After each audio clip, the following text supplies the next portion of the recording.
প্রিয় বাংলাদেশ, আসসালামু আলাইকুম। আশা করি সবাই ভালো আছেন। দোয়া করি আল্লাহ সবাইকে ভালো রাখুক। আমার কথা শোনা যায় কিনা, কেউ আমার কথা বুঝতে পারেন কিনা, কেউ একজন একটু জানাবেন। সাথে সাথে আজকে একটু ভিন্ন ধর্মী আলোচনা করব। দেখি আলোচনাটা আসলে আমাদের কোনো কাজের ভেতর পড়ে কিনা। চেষ্টা করব গুরুত্বপূর্ণ আলোচনা করার জন্যে। কেউ যদি দেখে থাকেন, কেউ যদি বুঝে থাকেন, কে কোথা থেকে দেখছেন একটু কমেন্ট করে জানাবেন প্লিজ। আমার কথা শোনা যায় কিনা, আমার কথা বোঝা যাচ্ছে কিনা একটু জানাবেন। ফয়সাল ইবনে বাদশা, ধন্যবাদ ভাই।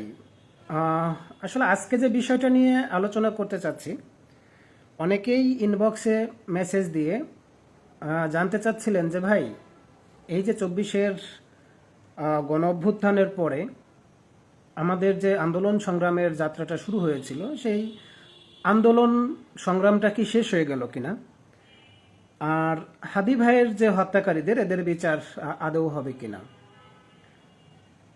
আপনাদেরকে একটা কথা মনে রাখতে হবে, আমরা যে যাই করি না কেন, আমরা যেটাই করতে চাই না কেন, আমরা যত গোপনে যত প্রকাশ্যই করি না কেন, এমনকি আমাদের মনের খবরটাও আল্লাহ তাআলা জানেন।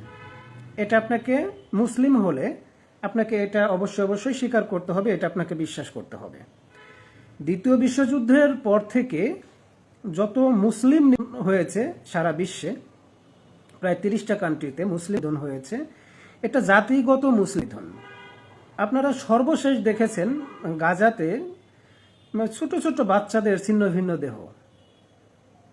আপনারা দেখেছেন কিভাবে ক্ষুধার তাড়নায়, ক্ষুধার যন্ত্রণায় তারা মারা গেছে।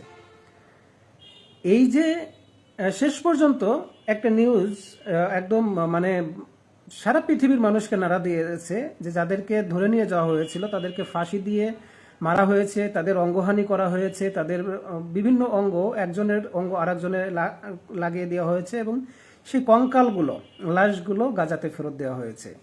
আপনি সত্যি করে বলেন তো আল্লাহ দেখে নাই? আপনি সত্যি করে একদম বুকে হাত রেখে বলেন তো, এই প্রতিশোধ যদি আল্লাহ তাআলা নিজে না নেন, এই বিচার যদি আল্লাহ তাআলা নিজে না করেন, পৃথিবীর আর কারো করার ক্ষমতা আছে? বলেন, আপনাদের মনে কি বলে? এই যে আমেরিকা, ইউরোপ, এরা যে পৃথিবীর সর্বোচ্চ শক্তিধর, এবং এরা মনে করে যে আমরা যদি না থাকি পৃথিবী থাকবে না, আমরা পৃথিবীকে ধ্বংস করে দিয়ে নিজেরা ধ্বংস হয়ে যাব। তারা এতগুলো পারমাণবিক ওয়ার হেডের মালিক, তারা 6000-এর উপরের পারমাণবিক ওয়ার হেডের মালিক, যার মিনিমাম 100 পারমাণবিক ওয়ার হেড যদি কখনো পৃথিবীতে যে কোনো প্রান্তে যদি এগুলো যদি ব্লাস্ট হয়, পৃথিবী থাকবে না, পৃথিবীতে মানুষের পশু পাখিদের বসবাসের অযোগ্য হয়ে যাবে। এই কথাগুলো কেন বললাম জানেন? আপনারা দেখেছেন ইরানের সাথে ইসরায়েলের আমেরিকার সম্মিলিত যুদ্ধটা দেখেছেন। ইরানকে আমরা মনে করি যে তারা আসলে মুসলিমই না, সেটা আমাদের আসলে আকীদাগত ব্যাপার, কিন্তু ইরান মনে করে তারা মুসলিম। ইরান মনে করে তাদের মাতৃভূমিটা রক্ষা করা দরকার। এবং ইরানের ভিতর দেখবেন যে আমরা যতগুলো বাংলাদেশ প্রেমী আছি, একদম বাংলাদেশপন্থী আমরা অল্প কিছু মানুষ আছি, আর বেশিরভাগই কেউ ভারতপন্থী, কেউ পশ্চিমাপন্থী, কেউ চীনপন্থী। এরকম ইরানের ভিতর যতগুলো দেশপ্রেমিক দেখবেন, তার থেকে বেশিরভাগ হলো তারা আমেরিকার অথবা ইসরায়েলের দালাল। সেটা সব পর্যায়ে আছে, আপনার সেনাবাহিনীর বড় বড় পর্যায়ে আছে, অন্যান্য বাহিনীর, এবং দেশের ভিতরও অনেকেই আছে যারা দেশের বিরুদ্ধে গিয়ে যারা কাজ করে। তারপরেও দেখবেন, আমি একটা ভিডিওতে আপনাদের আগেই বলেছিলাম যে এই যুদ্ধের পর যদি 1 মাস, মিনিমাম 45 দিন যদি এই যুদ্ধটা চলতে থাকে, কোনো না কোনোভাবে পৃথিবী থেকে ইসরায়েল নামের যে দেশটা ছিল, এর মানচিত্র বলতে আর কিছু থাকবে না। এগুলো কেন হয় জানেন? আল্লাহ কাকে দিয়ে কোন জায়গায় কিভাবে মারবেন সেটা অবশ্যই আল্লাহ উপর থেকে ঠিক করেন। আল্লাহ এটা ঠিক করেন যদি দাজ্জাল আসার পরিবেশ তৈরি হয়, সেক্ষেত্রে ইমাম মাহাদি আলাইহিস সালামের চলে আসার, পৃথিবীতে আসার গ্রাউন্ডটাও তৈরি হয়ে যায়। যদি দাজ্জাল আসার মাঠ তৈরি হয়ে যায়, তাহলে কোনো না কোনোভাবে ঈসা আলাইহিস সালামের আসার গ্রাউন্ডটা তৈরি হয়ে যায়। এখন আসি আমাদের বাংলাদেশের যে এটা হলো, দেখেন 24-এর গণহত্যাটা, এটা আমাদের চোখের সামনে ঘটে যাওয়া একদম অল্প সময়ের সব থেকে বড় গণহত্যা। এই জন্য আমরা এটাকে আসলে মাথা থেকে কিংবা মন থেকে এটাকে মুছতে পারি না। হাদি ভাইয়ের হত্যাকাণ্ডটা আমাদের চোখের সামনে ঘটে যাওয়ার সব থেকে বড়। দেখেন, হাদি ভাই যদি মাথায় গুলি লাগার পরে সাথে সাথে যদি স্পট ডেট হয়ে যাইতো, আমার মনে হয় যে হাদি ভাইকে নিয়ে আমরা কেউই এত বাড়াবাড়ি, এত কান্নাকাটি আমরা কেউ করতাম না। কিন্তু কি হলো দেখেন, মানে এত ক্লোজ শট থেকে হাদি ভাইকে আল্লাহ কিন্তু 6-7 দিন পর্যন্ত আল্লাহ তালা বাঁচায় রাখলেন। এবং এই সময়ের ভিতর সারা বাংলাদেশ না, সারা পৃথিবীর আনাচে কানাচে হাদি ভাইকে নিয়ে এই পরিমাণ দোয়া হয়েছে, এই পরিমাণ চোখের পানি ফেলেছে, এই পরিমাণ মানুষ কান্নাকাটি করেছে যে হাদি ভাইয়ের যে মৃত্যুটা আল্লাহ শহীদ হিসেবে তো কবুল করেছে এবং সবার চোখের পানি আল্লাহ কবুল করেছে। এখন তাহলে কি হাদি ভাইয়ের বিচারটা হবে না? আমরা চাইবো না? আমরা এই বিচারটা আল্লাহর কাছে চাইব। কারণ হাদি ভাইয়ের রক্তের যে বিনিময়টা, আমাদের শহীদদের, আহতদের যে ত্যাগটা, এই ত্যাগটা যদি আমরা কোনো সরকারের কাছে চাইতে যাই, সেই সরকারটা অবশ্যই শতভাগ ইনসাফের সরকার হতে হবে, না হলে আমরা বিচার পাবো না। বিচার কেন চাইতে হবে? হাদি ভাই বারবারই একটা কথা বলতো যে যে দলেরই হোক না কেন, একজন আওয়ামী লীগ করে, বিএনপি করে, একজন জামাত ইসলাম করে, যে দলই বা না করুক, সে না দল নাও করতে পারে, বিচারের জন্য তাকে যে থানায় গিয়ে বিচারের জন্য, তার জন্য কোর্টে গিয়ে কেন আমাদেরকে পরিচয় দিতে হবে? পরিচয় দেওয়ার দরকার নাই। দেখেন, আমরা হাদি ভাইয়ের বিচার প্রক্রিয়াটা এখনো কান্নাকাটি করি আল্লাহর কাছে যে আল্লাহ, তুমি এই বিচার প্রক্রিয়াটা এমনভাবে করো যেন পৃথিবীতে, বাংলাদেশে আর কেউ কোনোদিন ইনসাফের কথা নিয়ে এই মানব জমিনে, এই পৃথিবীতে যারা ইনসাফের কথা বলে, তাদেরকে যেন মিনিমাম তাদের দিকে চোখ তুলে তাকানোর কোনো জালেম শাসক, কোনো জালেম ব্যক্তি যেন তৈরি না হয়। তাহলে কি হবে? আন্দোলন কি থমকে গেল? না, আন্দোলন থমকে যায় না। দেখেন, এই সরকার ক্ষমতায় এসেছে, কিভাবে এসেছে না এসেছে আমি আপনি আপনারা সবাই জানি। এটা আমরা বললেও পারি, এটা আমরা না বললেও পারি। দেখেন, এই সরকার ক্ষমতায় আসার পরে কি হয়েছে? ওই একটা যুদ্ধ লেগে গেছে। একটা যুদ্ধ লাগার পরে কি হয়েছে? আমাদের বাংলাদেশের একদম দেখবেন যে আর মাত্র 15 দিনের ভিতর সারা বাংলাদেশে হাহাকার লেগে গেছে। উত্তরবঙ্গের শেষ প্রকল্পগুলো বন্ধ হয়ে যাবে, আমাদের কলকারখানাগুলো বন্ধ হয়ে যাবে, গরিব মানুষ, অসহায় মানুষগুলো খাদ্যের অভাবে তাদের আন্দোলনের দিকে আর মন থাকবে না। তাদের মনে শুধু এতটুকু থাকবে, আল্লাহ যে কোনোভাবে আমাদেরকে ক্ষুধার যন্ত্রণা থেকে বাঁচাও। এখন বিএনপি সরকারের উপর কি আস্থা করা যাবে?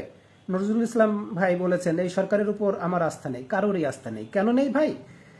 আপনাকে বলি, এই সরকার মূলত 2 চাকার একটা মোটরসাইকেলের উপর সওয়ার হয়ে বসে আছে, আর তাতে 2 জন যাত্রী আছে। একজন হচ্ছে বিএনপির হাইব্রিড টিম, আর একটা হচ্ছে স্বৈরাচারের দোসর। এই দেখবেন যে আমরা যখনই কোনো না কোনোভাবে রাস্তায় চলাফেরা করতে দেখি যে কিছু ফাউল টাইপের বাইকার আছে, ফাউল টাইপের বাইকার যারা খুব গতির সাথে মোটরসাইকেল চালাইতে পছন্দ করে, এলোমেলো এদিক সেদিক দিয়ে মোটরসাইকেল চালাতে পছন্দ করে। পাশের থেকে ঠিকই একজন মুরব্বী বলে যে এ তো অ্যাক্সিডেন্ট করবে, এ তো বাঁচবে না। এই কথাটা কিন্তু বাইকারের কান পর্যন্ত যায় না, কারণ তার গতিটা এত বেশি ছিল এবং সে নিজেকে এত বড় মাপের চালক মনে করতেছিল যে মুরব্বীর কথাটা তার কান পর্যন্ত যায় নাই। না যাওয়ার কারণে কি হয়েছে? ওই দেখবেন যে হাফ কিলোমিটার, 1 কিলোমিটার কিংবা সামনের মোড়ে গিয়ে একদম চিৎপটাং হয়ে পড়ে আছে, আল্লাহর দরবারে চলে গেছে, ওপারে চলে গেছে। মানুষটাকে গালি দিচ্ছে যে মরছে না ভালো হয়েছে, তো মরতো আরো 2-4 জনকে সাথে নিয়ে মরতো।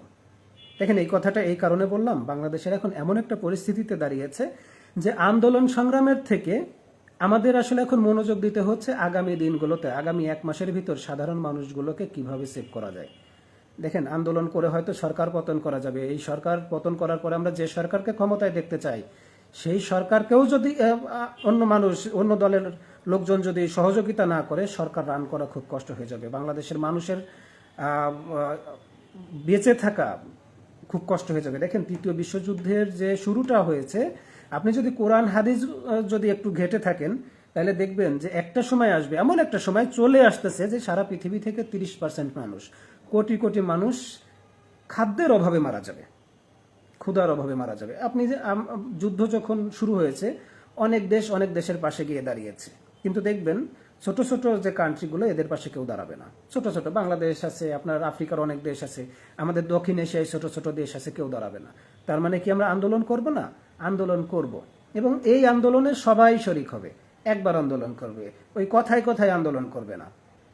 আমার আপনার একটা ডাকে, ছোট ছোট মানুষের ডাকে সবাই পরিবার সহ ঘর থেকে বের হয়ে আসবে। সেই সময়টার জন্য আপনাকে 1 মাস, সর্বোচ্চ 2টা মাস অপেক্ষা করতে হবে। সরকার সব থেকে বেশি ভালো করবে যদি 70% মানুষের যে চাওয়াটা ছিল, 70% মানুষ, এটা কিন্তু কম না, জনবল হিসেবে অনেক, তারা নিরীহ, কিন্তু তারা কিন্তু ভোট দিয়েছে।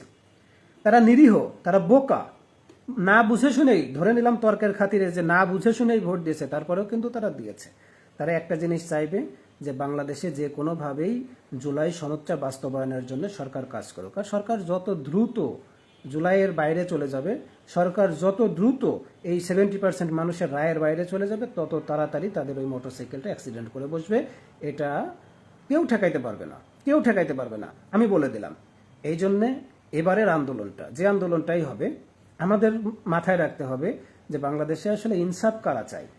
সে বিএনপির ভিতর অনেক ভালো মানুষ আছে, আপনার জামাত ইসলামের ভিতর অনেক ভালো মানুষ আছে, অন্যান্য দলের ভিতর ভালো মানুষ আছে। ভালো মানুষগুলো, বাংলাদেশের যে মহান সংসদের কথাটা আমরা বলি, এই মহান সংসদে গত 55 বছর ধরে চোর বাটপারে ভরা ছিল। এমন কোনো সংসদ সদস্য নাই যেই সংসদ সদস্যর দেশের বাইরে বাড়ি নাই। এমন কোন সংসদ সদস্য আপনি বলতে পারবেন না, 10 জনের নাম জোর গলায় বলতে পারবেন না, যে যাদেরকে যারা হাজার হাজার কোটি টাকা দেশের বাইরে নিয়ে যান। এবারের সংসদটাও সেম সেরকমেরই হয়েছে। এই জন্য আমাদের দোষটাও আসলে কম না। আমরা যারা সাধারণ মানুষ ভোট দেই, আমাদের দোষটাও কম না। এবং যাদেরকে ভোট দেই, যারা আমাদের আমানতটাকে রক্ষা করতে পারে না, তাদের দোষটাও আসলে কম না। দোষ সে গুণে আমরা সবাই মানুষ। আগামীর দিনগুলোতে কিভাবে দেশের সাধারণ মানুষের ক্ষতি না করে, দেশের ক্ষতি না করে, আমাদের সাধারণ মানুষের জন্য আন্দোলন সংগ্রামগুলো করা যায়, সাধারণ মানুষের যে চাওয়াগুলো আছে, সাধারণ মানুষের যে চাহিদা আছে, সেইগুলো সরকারকে আমরা বারবার মনে করিয়ে দিতে থাকব। এবং অবশ্যই অবশ্যই আমরা চাইব আগামীর আন্দোলনগুলো হাদি ভাই যেভাবে চাইতো। হাদি ভাই আমাদেরকে যথেষ্ট সাহস দেখিয়ে গেছেন, হাদি ভাই আমাদেরকে যথেষ্ট ভালোভাবে পথ দেখিয়ে গেছেন। আমাদের এখন শুধু একটাই কাজ হবে যে আমাদের কিছু মেধাবী নেতৃত্ব তৈরি করা, আমাদের কিছু যোগ্যতা সম্পন্ন নেতৃত্ব তৈরি করা। এখন যদি আমরা বিভিন্ন দলের দিকে এখন যদি লক্ষ্য করি, আবার যদি আন্দোলন করি, দেখা যাবে সামনের সারির এ দল থেকে 10 জন, ও দল থেকে 10 জন, ও দল থেকে 2-1 জন বাদে আসলে নেতা আর তৈরি করা যাবে না। এই জন্য আমাদের নিজেদের জায়গা থেকে যোগ্যতা অর্জন করতে হবে। যে যে জায়গায় আছেন, আপনি মেম্বারই করতে পারেন, আপনি ওয়ার্ডের মেম্বার হয়ে যান, আপনি চেয়ারম্যানই করতে পারেন, আপনি সেখানে চেয়ারম্যানিতে দাঁড়িয়ে যান। দেখেন, একদম রেয়ার থেকে আপনি উঠে আসেন। আমাদের যোগ্যতাতে ধরে রাখতে হবে, যোগ্য হয়ে উঠতে হবে। না হলে এইভাবে শতবার আন্দোলন করেও আমাদের দেশটাকে আর সঠিক পথে নিয়ে যাওয়া সম্ভব হবে না। অনেক সময় কথা বললাম, তারেক হোসেন ভাই এইমাত্র জয়েন হলেন। ভাই, আপনাকে ধন্যবাদ। সবাইকে সেই সাথে অনেক ধন্যবাদ। আমাদের আন্দোলন সংগ্রামের রোড ম্যাপটা তৈরি হচ্ছে। এই আন্দোলন সংগ্রামে অবশ্যই অবশ্যই শুধু সরকার বিরোধী আন্দোলন না, আমরা চাইবো যে সাধারণ মানুষকে কিভাবে বাঁচিয়ে রাখা যায়, সাধারণ মানুষের চাওয়াগুলোকে সরকারকে মনে করিয়ে দেওয়া যায়।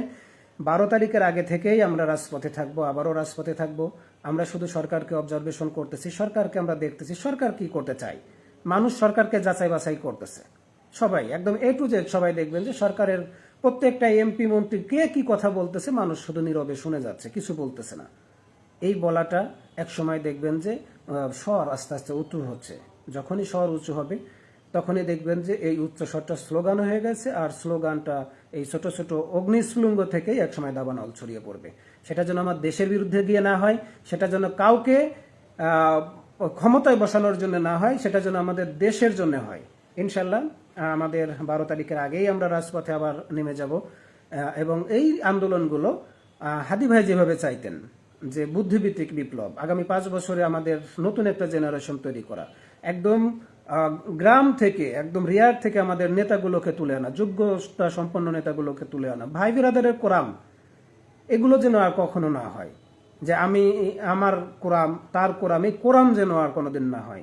ইনশাল্লাহ আগামী দিনে, আগামীর সম্ভাবনা আছে আর একটা বিপ্লব হবে, এবং সেই বিপ্লবটা ইনসাফের বিপ্লব হবে। কাউকে ক্ষমতায় নেওয়ার জন্য না, কাউকে ক্ষমতা থেকে সরানোর জন্য না। হতে পারে যে জনাব তারেক রহমান এই কথাগুলো বুঝবেন, এই কথাগুলো বুঝে কোনো না কোনোভাবে তিনি সবার সাথে, সরকারি দল হোক, বিরোধী দল হোক, অন্যান্য যারা ভালো আছে সবার সাথে পরামর্শ করে আগামীর বাংলাদেশটা চালাবেন, তাহলে আর আন্দোলন সংগ্রামের প্রয়োজন হবে না। আর আন্দোলন সংগ্রাম যদি করতেই হয়, আন্দোলন সংগ্রাম যদি হয়, আমরা দেশের মানুষের জন্য করব। আমরা দেশের সাধারণ আপামর জনতার জন্য আমরা প্রয়োজনে রাস্তায় জীবন দিয়ে দিব। সবাইকে শুভকামনা, সবাই ভালো থাকবেন। ইনশাল্লাহ আল্লাহ বাঁচিয়ে রাখলে আমাদের 10 তারিখের পরেই রাজপথে দেখা হচ্ছে। কর্মপরিকল্পনাগুলো ঠিক করতেছি। আমাদের কর্মপরিকল্পনাগুলো যেন দেশের সবার মঙ্গলের জন্য হয়, সেভাবেই ফাইলগুলো রেডি করতেছি। আপনারা 10 তারিখের পরে ইনশাল্লাহ রাস্তায় পেয়ে যাবেন, রাজপথে পেয়ে যাবেন। দেখা হবে রাজপথে, কথা হবে স্লোগানে। ইনকিলাব জিন্দাবাদ।